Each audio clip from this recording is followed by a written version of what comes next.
ወይም በየኬኛ ያሉተ ወልፈልሚ ቀበል ከራለማቲን ሶሻል ሚዲያ ከነለ የማቱረኒ እኒስ አርቲስት ቴድሮስ ካሳሁን ያደኒ ካሴፊ እንትሞ ጆልን ኤሌክትሮት ኦሮሞ ኢትዮጵያዊ ታኔ ያደ ካፍለን ወልሞርሚን ቱሬ እኒስ ያደ ለምግዱ ያንሱን ነምኒ ቢጂ ጀላዱት እሰደቄ ቦያ የዴ ያደ ወለሎ ቡፈታ ሄዱት የተቆን ካሴ ቱሬ ንቲስ ሞል ማን ኦሮሞ biyya keenyaaf wabii qabnu fi jaalala qabnu no biyyi keenya duune jirti ni jiraatti biyya namni du'e keessa biyya duuta keessa namni jiraatu jiraannanu keessa deemna rakkoonni xixiqqoowwan jiraatanis yaada jiru dabarsuuf nutis wallee yaada weellisaa Teedii Mormuu haafnee turre sun rakkoo jibbiinsa sanyummaa isaa sanyiin irraa dhufee sana jibbuu soon taane yaadanni mancaase sana yaadanni uummata Itoophiyaatti dhageessise sana mormuu irraa kaka'e waan ta'eef akkumanni walaloo isaatii yaada isaa ibsatu nutis yaada keenyaan walaloo keenyaan yaada keenya ibsanne afaan keenyaan afaan qabnuun sagalee uummata qabnuun afaan rabbi nu kenneetiin noo biyyi keenya jirti jennee weellisaa Galaanaa Gaaromsaa wajjin mormii qabnu dhiyeessineera. Mormiin keenya immoo jibbiinsa nama dhuunfaa kanarraa qabnu osoo hin taane jibbiinsa hawaasa inni keessaa bahe kanaaf qabnu osoo hin taane yaada isaa biyya duute inni jedhe noo jiraachisuu qabna jennee jirtii jennee dubbanne kun immoo addunyaa fi uummata qaroome keessa jira jennee waan yaadnuuf yaada keenya ifaaf bilisaan ibsanneera. akkanatti warri haalan taane nu hubattan bifa kanaan akka yaada keenya hubattan isin ibsu waan barbaadnee fi galatooma. WhatsApp guys akkam jirtu hordoftoota daawwattoota keenya bakka jirtan nageenyi fi isiniif hawaayetu ani qaxaleen keessa dhufee jira. Highlights yeroo hundaa isin wajjin akka ta'u abdiin qaba. Isinis hanga dhumaatti akkana wajjin turtan viidiyoo kana laaltanii akka itti bashannantan viidiyoo Raachee Tasfaayee Ayyaantuu video nama kufalchiisuu fi video Raachuu Tasfaayee yeroo jalqaba maal akka fakkaatu qabadhee dhufee jira. Isinis hanga dhumaatti wajjumaan turuu ta'a. Yoosan Geetahuun waa'ee artist Teediroos Afroo irratti yaada bal'aa keenya jira. Afaan Amaaraatiin afaan Oromootiin illee yaada tokko tokko nuu kennee jira. Isinis akka jaalatan abdiin qaba. Artistii jechuun kana wal jibbuu fi wal qeequu osoo hin taane waan jiru waliin ibsuun አሪፍ ነው ብዬ አስባለሁ። ቴዲ አፍሮ አድንቃለሁ፣ ወዳለሁ። እኔ ደግሞ አገር አፈረሰች አገር ምን ሆነች ብሎ የሚያለቅስበት ዘፈን ላይ አስተያየት ሰጥቻለሁ እንጂ እኔ የሱ ጥላቻ የለኝም ብሎ አስተያየት ስለሰጥ ደስ ብሎኛል። እኔም ሪስፔክት አድርጋለሁ። ዮሳን ጌታውን ወዳለሁ። ካንተ የሚጠበቀው ይሄ ነገር ነው። እኛም ቴዲ አፍሮ እየሰማን ነው ያደግነው፣ እንሰማለን፣ እንወዳለን። እንደውም በተለይ አንደኛ ክፍል ስንማር የሱን ደብተር ያላዘ ተማሪ የለም። ቴድሮስ አፍሮ ያው እሱን እንደወሰደ ሌላ ጉዳይ ይሁን እንጂ የሱ ጥላቻ የለም። የኦሮሞ ህዝብ የሰው ጥላቻ የለም። ኦሮሞን አቃፊ ነው። ስለሆነ ቴዲ አፍሮ ከዚህ በፊትም ሃጫሉ ስለ ቴዲ አፍሮ ተጠይቆ ነበር። አንድ ፖለቲከኞች አላ ሃጫሉ ቴዲ አፍሮ ይጠላል እንትን ያረጋል ብሎ ነው የሚያስቡት። ሃጫሉ ደግሞ አንድ መድረክ ላይ ወተን መናገር መጨፈር እንችላለን ብሎ ነበር። እሱ ልክ ነው።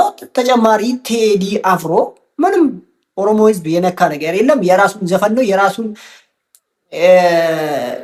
በዘፈን የገለጸበት እንትን እኛ ደግሞ አልተረዳንም። እሱን ያው እንደሚታወቀው ዮሰን ጌታሁን በቅርቡ ልክ ቴዲ ዘፈን ሲያወጣ እሱን ለቆ ነበር። ለስድብ ሳይሆን ለመልሱ ነው፣ ስድብ አይደለም። ያው እሱ ደግሞ ቴዲ አፍሮን አደንቃለሁ፣ ወዳለሁ እንደማንኛው ሰው ብለዋል። በጣም እንወዳለን። የኛ ልጆች ናቸው፣ ሁሉም ኢትዮጵያዊ ናቸው። ያው ሌላ የተለያየ ሀሳብ ቢኖርም ችግር የለም። እሱ ሰው ማለት እንዲህ ነው። አሁን አበሻ ውስጥ እኮ የሆነ አላ ሰውና ሰው ሊያጋጭ እንደዚህ አይነት ጥያቄ ራሱ መጠየቅ የለበትም። ከዚህ በፊትም ያ አጬ ተጠይቆ ነበር። እሱም ደግሞ ጥሩ መልስ ሰጥቷል። እሱ ምርጥ ኢትዮጵያዊ ነው። አጬ የኦሮሞ ትውልድ ቢሆንም ምርጥ በኢትዮጵያ የሚኮራ ጀግናችን ነው። ቢሞትም ለኛ ጀግና ነው። እስከዛሬ ሀጬ እንወዳለን። እሱንም ያው ቴዲን የሚጠላ ሰው የለም ብዬ አስባለሁ። የኢትዮጵያ ህዝብ ይወዳል። እሱ ግን ያወጣ ዘፈን ትንሽ እሱ ቀረ ብሎት ነበረ። ለዋጬ ለሰው ጥላቻ የለም። ቴዲ እኮ ከአንድም ሶስቴ መድረክ ላይ አንድ ማይክ ይዘን ዘፍነናል ብለዋል። እና ስለዚህ ዛሬ በጣም አሪፍ ነው። ቴዲ አፍሮን አልጠላም ብለዋል። ጌታው ዮሰን ጌታው። ስለዚህ እናንተም የተሰማችሁን ሀሳብ በኮሜንት በምናምን መጻፍ ትችላላችሁ። አሁንም ዘፈን ይወጣል፣ ችግር የለም። እሱ ነው ባለው ኢትዮጵያዊ ነን። በአማርኛም በኦሮምኛም አቀርባለሁ ብዬ አስባለሁ። እና አንዳንድ ቪዲዮ ደስ ካላችሁ ላይ በኮሜንት መጻፍ ትችላላችሁ። እኔ ደግሞ ሀረከን ዱፌፊ ዋኤ ቴዲ አፍሮ አርቲስት ቴዲ አፍሮ ቴዲ ካሶ kan jedhu isin irratti yaada keenya dhufe kanaan duras artistiin keenya qaaliin Haacaaluu Hundeessaa waa'ee isaa irratti yaada kennaa ture. An Teedii Afroo nan jaaladha. Yeessoo adnaaqiniin jedhaa ture wajjinii si'a lama yookiin sadii wajjinii madarakii tokko irratti sirbinee jira. Kanatti aansuudhaan artistooti keenya qaqqaalii dhugaa bakka ittiin boona jechuudha. Yoosan Geetoon guyyaa kaleessaa sooshaal miidiyaa tokko ፖድካስት dhiyaatee gaafatamee ture. An Teedii Afroon jibba dhuunfaarraa hin qabu. Waa'ee maa biyya diigamte jedhee booyesaniif anis deebii isaan laadhe malee isa jibbuu hin qabu. Ani nan jaaladha akka nama tokkotti jedheera. Kanaafi si jaalannaa yoo siyyee yeroo tokko viidiyoo tokko dhaggeeffannee walitti deebinu hundi keenya akka jaalatan abdiin qabaa. Laayik sheer gochuun dagatanaa hordoftoota Haayilaaks yeroo hunda qaxalee keessan bum kallattimaan gara viidiyoo keenya.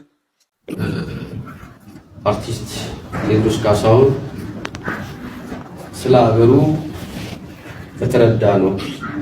እኔ በተረዳሁት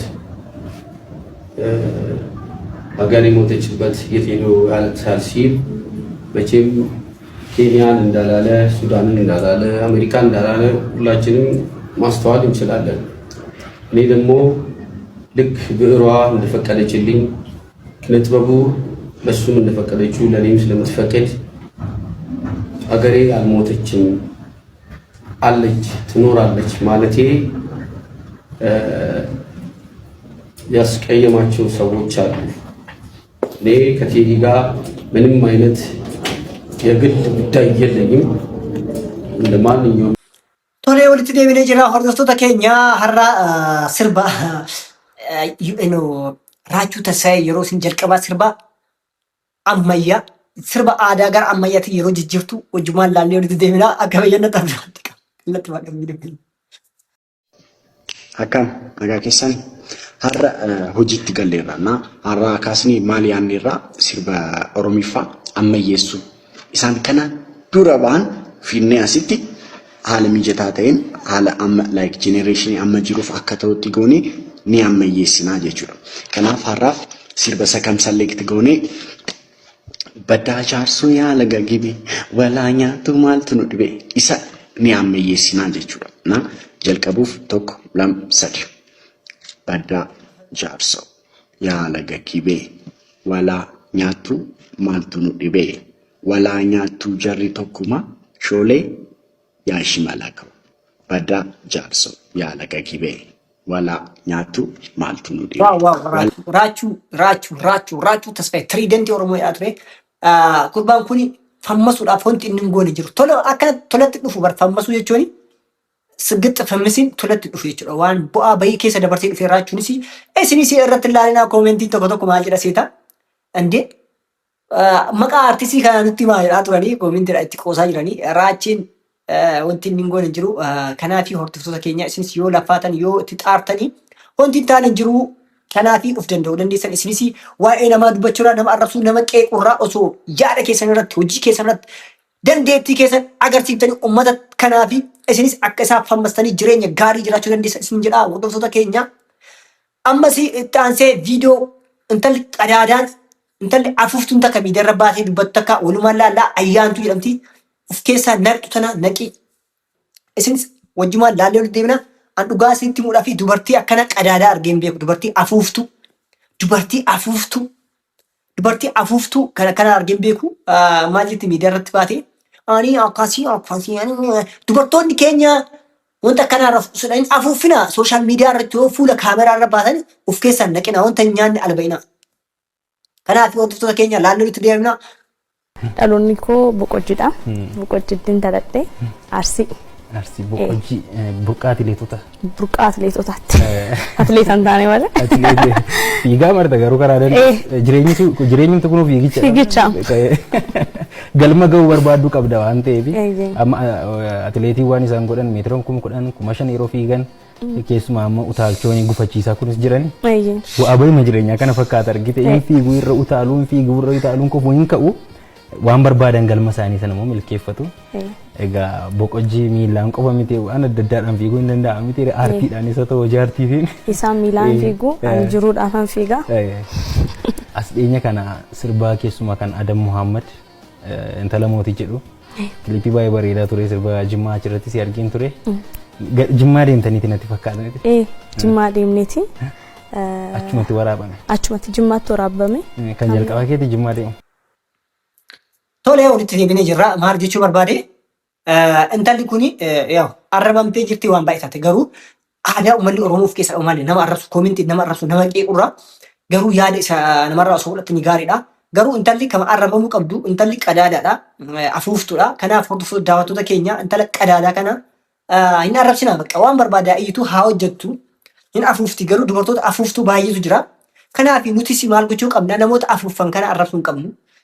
Hordoftoota keenya kallattii maanii maal gochuu qabda namoota koomentii nama arrabsinaati piliis dhiisaati arraba dhiisaa akkama tuffadhaa dhiisaa nama jibbisa ani jibba baay'ee akka nama tokkotti nama tokko jibbuu dandeessa garuu ani akka ijaatti yoo ta'e nama sani haa qeequ malee haa hinnu waan ta'u malee jibba irraa hin qabu jibba dhuunfaa irraa qabu jechuudha nama kijibuun jibbita miti jibba jecha jibbinuu lamatu jira kanaaf hordoftoota daawwattoota keenya haayilaaks yeroo hunda si wajjin ta'a waasaap